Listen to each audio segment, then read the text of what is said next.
5 things that I like about the G35. First of all, it's reliable.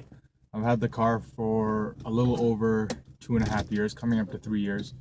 The only major problem I've had, other than wear and tear, was that I got a camshaft sensor failure, which is a $100 piece and maybe another $50 for installation, depending on what mechanic you got it done at.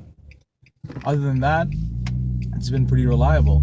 Now, the second thing that I like about this car is if you're gonna buy a used car for anything less than $15,000, this is a very good bargain for the price. Now, mine is an 04. I got it 3 years ago when it had 130,000 kilometers on it, so roughly about 70,000 miles on the car. And I got it for a little over $12,000. That being said, for $12,000, you get a 3.5 liter V6 with 280 horsepower and 268 pounds-foot of torque. Now, for $10,000, that's a pretty good deal. When you look at other cars that you can get in the price range, you look at maybe something like an E46 M3 or a BMW 328i. Those cars, other than the E46, which is, again, if you get an E46 for less than $15,000, most likely it is going to be a lemon of a car.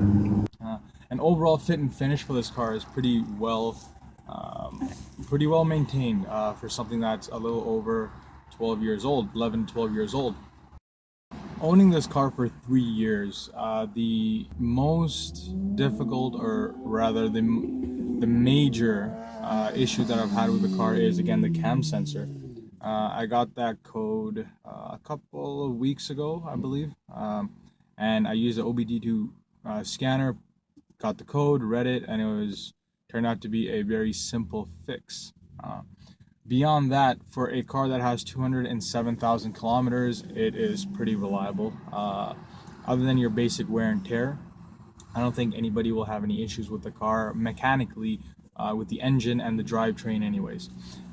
Now, one other annoying problem that I have with this car is any model of the G35 from 03 all the way up until 07, when they changed to the G37, you are going to have 2 annoying problems. Number 1 is going to be the passenger window.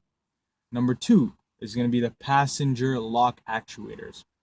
Now, for whatever reason, Infiniti and Nissan decided back in 2003 that they're going to put some cheap parts for this specific functionality for the motor and the lock actuator. I had to spend about a total of, I think, $250 for the parts itself, and I'm going to be doing an installation video later on. I'll show you how that'll go to install the lock actuator and the window motor.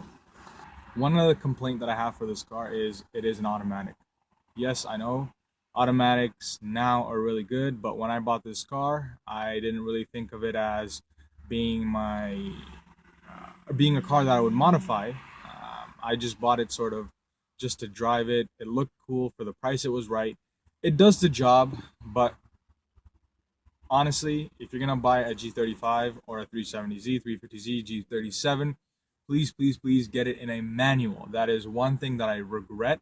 That is one thing I wish I hadn't done, is buy an automatic. But that being said, I still like the car.